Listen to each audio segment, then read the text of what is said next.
Aloe vera की सब्जी, aloe vera की सब्जी बना के खाइए, हर बीमारी का इलाज है और भूख भी कम लगेगी। सुनिए, आज 5 अगस्त, फेसबुक में रामदेव जी को लाइक करके पूरा इसको रिपीट देखिए, या रात को 8 बजे वापस आस्था चैनल में देखिए कैसे एलोवेरा की सब्जी बनती है।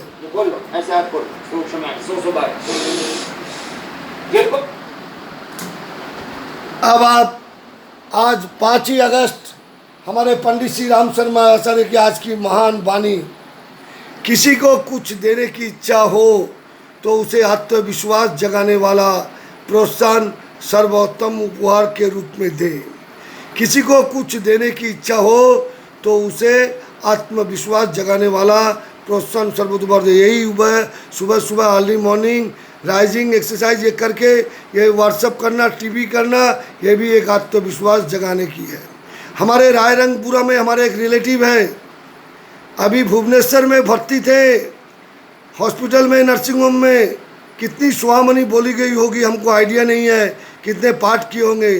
घर पर आने पर हम बोलते बोलते थक गए हैं, तो भी सुबह सुबह ये आस्था चैनल भी नहीं देख सकते हैं खोलकर, आस्था चैनल भी नहीं देख सकते हैं खोलकर। हमारे रायरंगपुरा के एक रिलेटिव ने, नाम नहीं बोलता हूँ, जो आईसीयू में भर्ती थे, क्या बताएं इनको हम।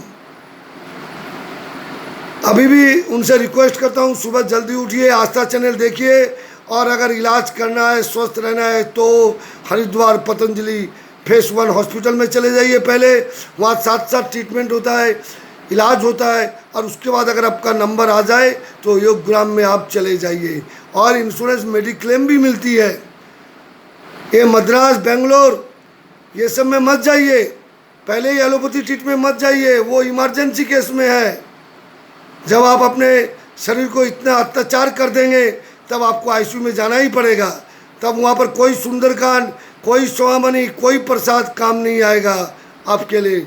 ये ध्यान रखिएगा, आईसीयू में अपने शरीर को तकलीफ देकर अनडिसिप्लिन लाइफ में चलाकर फिर आईसीयू में जाने के बाद फिर हम स्वस्थ रहने के लिए डॉक्टर बाबू को छोड़कर फिर सुंदरकांड, स्वामानी, 40 पाप, प्रसाद, ये प्रसाद, वो प्रसाद, इस पितर जी को याद करना, उस पितर जी को याद करना।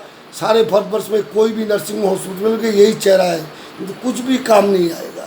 अगर स्वामनी से ही होता, सुंदरकांड पाठ से होता, तब तो कोई के आईसीयू में किसी की डेथ ही नहीं होती। मैं ये नहीं बोलता हूँ जो सुंदरकांड नहीं करना चाहिए, स्वामनी प्रसाद नहीं करना चाहिए, किंतु भगवान को घूस देकर नहीं। आप स्वस्थ रह कर कीजिए, प्रसाद बांटिए, योगा व्यायाम प्राणायाम करके स्वामनी बनाइए, सुंदरकांड बनाइए, किंतु ऐसे नहीं। किसी को कुछ देने की इच्छा हो तो उसे आत्मविश्वास जगाने वाला प्रोत्साहन सर्वोत्तम उपहार के रूप में दे। ये बांग्ला में है, ঈর্ষা মানুষকে শেষ করে ফেলে যেমন পোকা কাপড় কেটে নষ্ট করে দেয়। ঈর্ষা মানুষকে শেষ করে ফেলে যেমন পোকা কাপড় কেটে নষ্ট করে দেয়।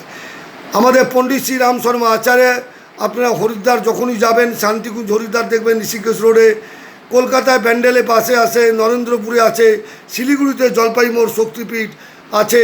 পণ্ডিত শ্রী রাম আচার্য স্বাধীনতা সংগ্রামী ছিলেন, নিজের সম্পূর্ণ দান করে দিয়েছেন এই গায়ত্রী পরিবারের জন্য। पंडित श्री राम शर्मा आचार्य गुगले सार्च करबें, शांतिकुंज हरिद्वार यूट्यूबे देखें, बुझते पारबें। गायत्री महाविज्ञान गुरुदेव एरकम 3000 बोई लिखे। ये गीता का श्लोक है डेली सुबह। आ जाइए 13 अध्याय का 25 नंबर श्लोक। उस परमात्मा, मैं संस्कृत में नहीं कर रहा हूँ, ध्यान कैसे करना चाहिए उस परमात्मा को कितने ही मनुष्य ध्यान के द्वारा हृदय में देखते हैं, अन्य कितने ही ज्ञान योग के द्वारा और दूसरे कितने ही कर्म योग द्वारा देखते हैं। तत्व ये कर्म योग, ये प्राणायाम योग, व्यायाम करना, ये कर्म योग और ज्ञान योग का स्वरूप है। देख रहे ना, श्रीमद् भगवद गीता में 13वें अध्याय में 25 नंबर श्लोक में ये बोला गया है। गीता को जरूर पढ़िए। गीता में सब निराकार भगवान का ही रूप है, कोई भगवान की मूर्ति नहीं बताई गई है।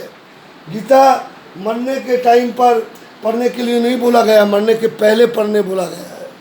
ये तो धार्मिक माफिया जो श्राद्ध का करके दान भी ग्रहण करते हैं, खाते भी है, उन धार्मिक माफिया को से बचिए।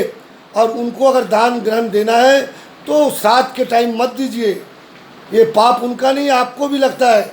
आप बाद में श्राद्ध का दिन चले जाए 1 महीना बाद तब आप दान दे सकते हैं, किंतु ये आत्मा की मोक्ष के नाम पर व्यापार करने के लिए, साधारण आदमी को चीटिंग करने के लिए, ये भौतिकवाद धार्मिक माफिया से बचिए। यह इंग्लिश में है, follow your inner moonlight, do not hide the madness. Follow your inner moonlight, do not hide the madness. ये आज 5 अगस्त का ये है। ये हमारे मतिंद्र सर की किताब लिखी हुई है, द्वार अलीपुरद्वार ईगलगंज, the constitution of the humanity. बहुत ज़बरदस्त किताब है ये।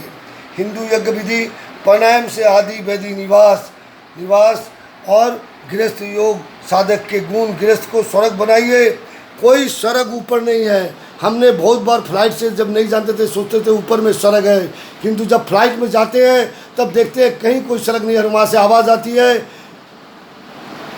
हे हमारे बस तुम लोग ये धार्मिक माफिया के चक्कर में मत आओ। यहाँ न कोई आत्मा रहती है, न कोई स्वर्ग है, न कोई स्वर्ग है। यहाँ तो पानी पीने के लायक नहीं है। जो है धरती स्वर्ग है। माँ पिता के चरणों में शरण है। अपनी माता पिता की सेवा करो, परिवार की सेवा करो, समाज की सेवा करो, देश की सेवा करो, विश्व की सेवा करो, उसी में स्वर्ग है। यहाँ पर कोई स्वर्ग और नहीं है ऊपर में। आदमी महाकाशयान से चंद्रलोक तक चले गए हैं, कहीं कुछ नहीं मिला है। पानी की बूंद तक नहीं है। एक प्राणी भी नहीं है, चींटी भी नहीं है, सब ये धरती पर है। तो स्वर्ग अपने माता पिता के चरणों में है। जो माँ 9 महीना पेट में जन्म देखे दिए, जब बड़े होते तब उनको बोलने लगता आपने हमारे लिए क्या किया, आपने हमारे लिए क्या किया। अब मैं कंप्यूटर चलाना चाहता हूँ, मोबाइल में ऑनलाइन बैंक ट्रांसफ़र करता हूँ, आपके जैसे थोड़ी किया हूँ काम। आप साइकिल चलाकर, बस में जाकर बिजनेस किए, ये किए। हम देखिए एसी में बैठकर बेंगलोर, बॉम्बे ऑफिस में बैठकर एसी में काम करते हैं। और हमारे दो ये भौतिकवाद चिंता भावना पूरे समाज को, विशेष करके मारवाड़ी समाज को ख़त्म करके रख देगा। मैं एकदम आज बोलूँ, वापिस सुन लीजिए। अगर लड़कियाँ यदि ऑफिस में काम करेगी तो अगर हमारा जो परिवार है ना, हमारी माँ बहनें यदि, हमारी माँ यदि ऑफिस में नौकरी करती, परिवार कौन देखेगा, कौन चलाता इस परिवार को। अगर हस्बैंड काम करने लायक है, व्यवस्था है, तो क्यों हमारी घर की लड़की लेडीज़ क्यों जाएगी काम करने के लिए। हाँ, जिसका हस्बैंड नहीं है, कोई विधवा है, वो ज़रूर अपना ऑफिस में काम करना पड़ेगा, सब कुछ करना पड़ेगा। जिससे घर में सामर्थ्य रहते हुए क्यों जो लेडीज़ काम करती है ऑफिस में, वो भौतिकवाद परिवार भौतिकवादी बन जाएगा, शांति नहीं मिलेगी वहाँ पर। मिला लीजिएगा, ये ध्यान के। हमारे किसान भाई को देखिए, अगर उनकी किसान की घर की घरवाली अगर नौकरी करेगी ऑफिस, तो खेती कौन करेगा। किसान खेती अकेले से नहीं होती है, व्यापार अकेले से नहीं होता है, स्टाफ से व्यापार नहीं चलता है। जो अपने व्यापार करते हैं, मिडिल क्लास व्यापार, अपर क्लास व्यापार, इंडस्ट्री की लाइन छोड़िए, कोई भी व्यापार, कोई भी कुछ अपने परिवार के नहीं। उनसे जैसे टाटा को ही देख लीजिए, एक बार छोड़ दीजिए साइरस मिस्त्री के ऊपर, क्यों टाटा के संतान नहीं थे, तो वापस देखिए टाटा को आकर फिर चेयरमैनशिप लेनी पड़ी। आज हमारे बिरला परिवार को देखिए, मुकेश अंबानी भाई परिवार को देखिए, सऊदी अरब के देखिए, सब अपने परिवार के सभी उसमें इन्वॉल्व हो रहे हैं। और आज हमारा मारवाड़ी समाज जो किसी को नौकरी देता था, आज उसके घर की लड़कियां नौकरी करने बेंगलोर, बॉम्बे घूम रही है। और ये एज गलती करने लायक है, इंटरकास्ट शादी करने लायक है 90%। ये मारवाड़ी समाज बोलते हैं हम क्या करेंगे, बच्चे के सामने हम क्या बोलेंगे। धिक्कार है ऐसे माता पिता को जो बच्चे के सामने अपना घुटना टेक देते हैं। अरे बच्चे तो नादान है, समझते नहीं है, जवानी का जोश है। 2 साल 4 साल अकेले बॉम्बे, बेंगलोर, दिल्ली काम करेंगे, जब 1-2 इशू होगा तब दादा दादी की याद आएगी। और दादा दादी में जब बच्चे नहीं खेलेंगे, न बच्चा आदमी बनेगा, न दादा दादी बेसी दिन रहेंगे धरती पर। ये प्रकृति का नियम है। कोई पशु पक्षी भी अपने बच्चे को दूसरे को नहीं देता है। तो आइए, इसको जानने के लिए अपने अपने धर्म ग्रंथों का श्रीमद् भगवत गीता का पठन पाठ कीजिए, 18 अध्याय 700 श्लोक, कुरान का पाठ कीजिए आध्यात्म विज्ञान से, बाइबल का पाठ कीजिए पूरा आध्यात्म विज्ञान से, सब समझ जाएंगे। धन्यवाद, प्रणाम, नमन। 5 अगस्त 2021।